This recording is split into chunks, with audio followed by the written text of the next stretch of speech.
Hello everybody, today I wanted to show you this rare beauty, and as you've already seen by the thumbnail, it's a 1982 USA Fender Bullet H2 guitar. It's in amazing condition and comes in this original moulded Fender case.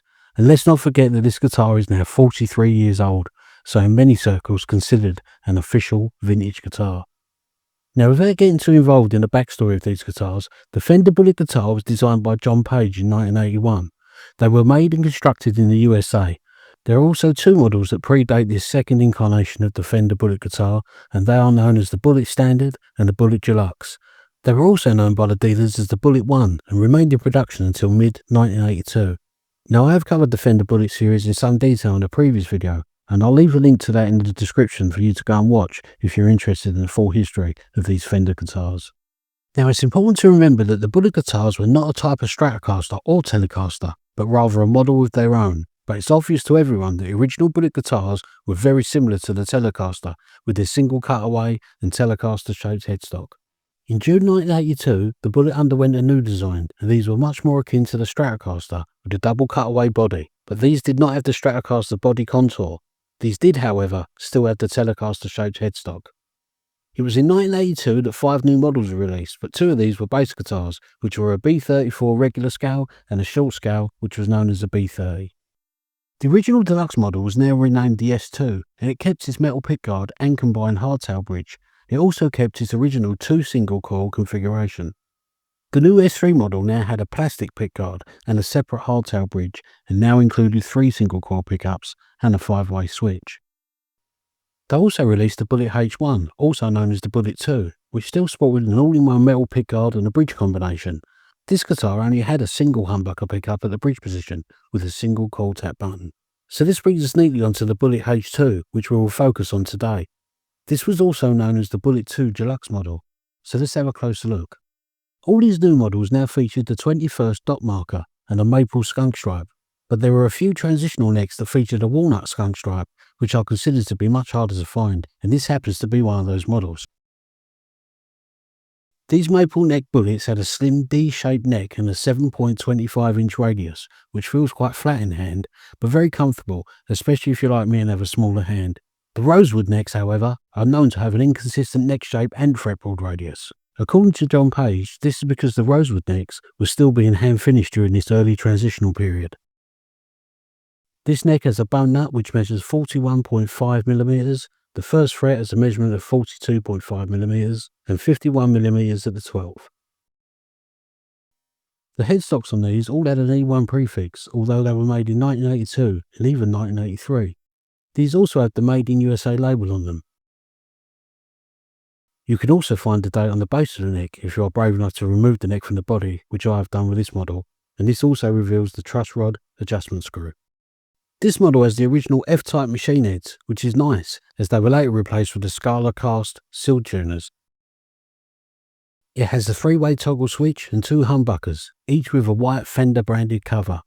Both humbuckers have a coil tap button, which enables these pickups to act as a single coil or humbucker, which opens this guitar up to so many different sounds.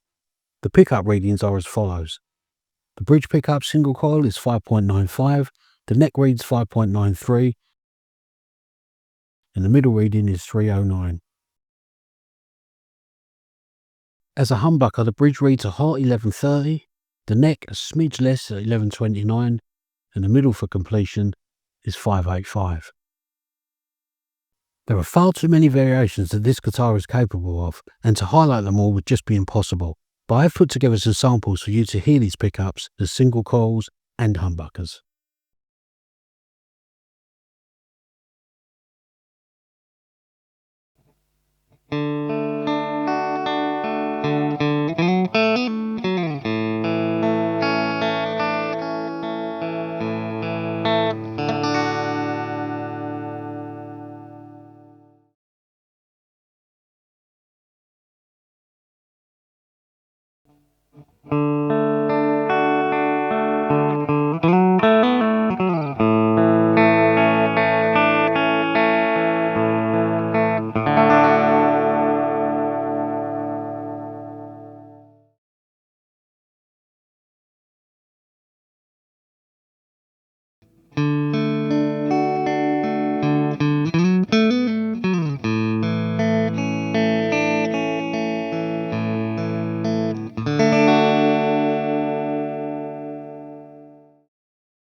So now you've heard these pickups, let's look underneath the pickguard.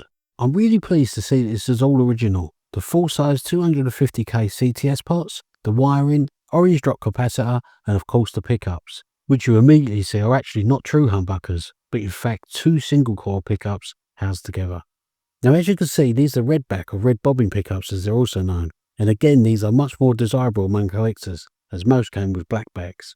There is a rumour on some sites that claim these to be Dan Swift pickups, and therefore superior to the much more common blackback pickups, and as a result they can command quite a high price when they are found on selling platforms such as eBay and Reverb. But looking into this much deeper for the purposes of this video, I can find little evidence that these are any better than the blackback pickups, just more desirable. But feel free to explore that rabbit hole yourself. As I always say, pickups are very subjective. This model has a string-through body, and as you can see, it's rated for 3 pickups, as the bodies are interchangeable. I love the uniqueness of this guitar, right down to the little touches like the holes that have been drilled in the pickguard to mark out the max position for the volume and tone knobs. This guitar is in amazing condition, with very little marks to it, especially now it's getting well into its 40s. The only thing I did have to do was give this a good fret dressing, as although the frets had hardly any wear to them, they were covered in a clear lacquer which had started to flake, which is very common for guitars of this age. So even though it took a while, these frets are now as good as new and have plenty of life left in them. In fact, this is perhaps the best example I've ever seen, so this will only ever rise in value. So a great investment as well as a very usable guitar. The guitar weighs in at 6 pounds and 12 ounces, so it's a very light and easy guitar to play. And trust me, it really does deliver some wonderful tones, from some lovely bluesy single coil sounds to some real rocky humbucker tones, and everything that's in between.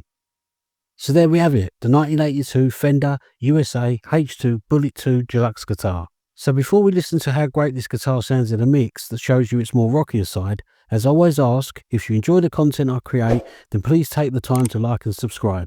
It literally costs you nothing but a few minutes of time, but helps me to continue making these free, independent videos and reviews, and also helps spread these videos to a wider audience that may well be in need of some free help and advice. So until the next time, as always, thanks for watching.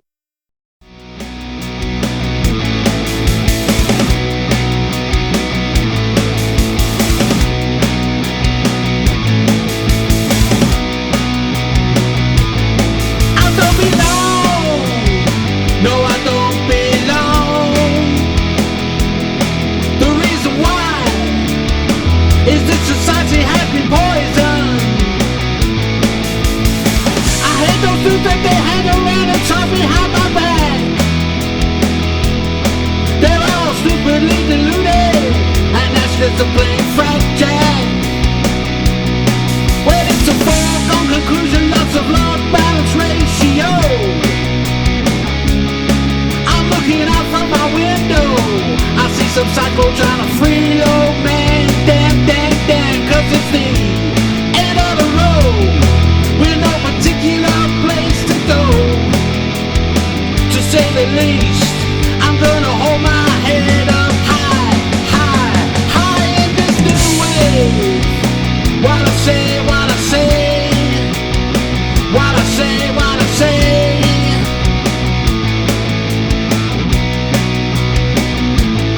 Well, it's alright, everything is alright. In my daddy's eyes, I'm a future star inside. The government, they preach about the things that they can't see or say or do. They're all fascists wearing shades that they can't really see through. So take that educated silence and stick it where the sun don't shine. You know the system is corrupt, but I'm gonna take what's mine, mine, mine, mine. Cause it's the end of the road, with no particular place to go. To say the least,